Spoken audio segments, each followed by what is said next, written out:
Hayırlı gün Tataristan, men Akşarlar jurnalisti Ilmira Flön һәм мин бүген Улы Әтнә авылында. Үч егет Нияз Бурханов, Наил Низамов һәм Ришат Салахетдиновның әти-әниләре бүген монда җыелган һәм аларның улларын бүген 15 яшьлек кызны көчләүдә гаеплиләр. Ләкин ата-ананың белән риза түгел һәм алар дөрестлек эзләп инде аны тикшерү органнарыннан таба алмаганга күрә газетларга мөрәҗәгать итәләр һәм алар безне бүген Акчарлар газетасыннан бирегә чакырып килделәр. Алар белән килешми дип әйттем, менә аларның фикерен тыңлап китәбез.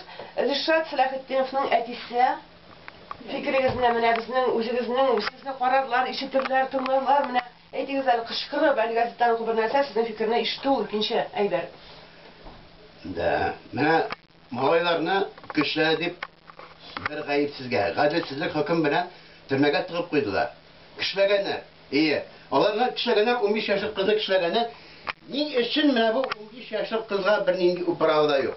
Ни өчен менә мондый шакшы юлда җигән хатын-кызларга бернинди управда юк?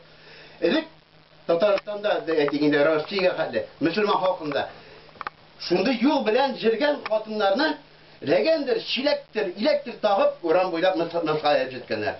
Буларга белмим, тизрәк кенә эшен җабарга да Cemaatini türmege tağıp koyarlar ki. Bugün indi bizden менә шундый кызлар, алар һәрвакытта зыян күрүче булып чыгалар, кызганычка каршы. Алар ничектер герой булып калалар, мискин балалар менә шулай төрмәгә утыралар. Тагын без бер егетебезнең әнисенең фикерен тыңлыйк. Әйтегез фикерләрегезне, сезне тыңлаячаклар. Безгә дөрестлек кирәк. Безгә дөрестлек кирәк. Менә шул. Исемегезне әйтегез әле? Гүзәл. Гүзәл, ага. Siz нәйнең әнисе булдыгыз инде? Ниязның. Ниязның әнисе булдыгыз. Ниязның әнисе булдыгыз. Ага, тагын фикерләрегезне әйтегез менә. Аңлашыла бетмей бер нәрсә. Әтнә суды 22 утырыш нәрсәгә кирәк булды. Әгәр дә ул судта ишетелгән буенча суд карары чыгарылмагач. Суд карары чыгарылды. Следователь Гайнуллиннән Сасина әйткән әкияте белән шуны күчерделәр дә яздылар приговорга, бетте.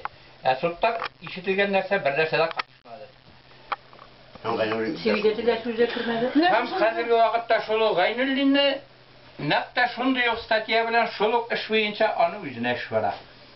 Үзенә эш бара. Менә шушындый кызганыч һәм аяныч хәлләр уларнада. Нәрсә дисем килә, бәлки инде шушындый көнгә калганбыз, шушындый җәмгыятькә калганбыз икән. Бер-беребезгә ярдәм итеп, аңлап, ничектер менә шушындый хәлдә калган ата-аналарга барыбызга ярдәм итеп, бергәләшеп, нидер уйлап карарга, тырышырга иде. Сау булыгыз.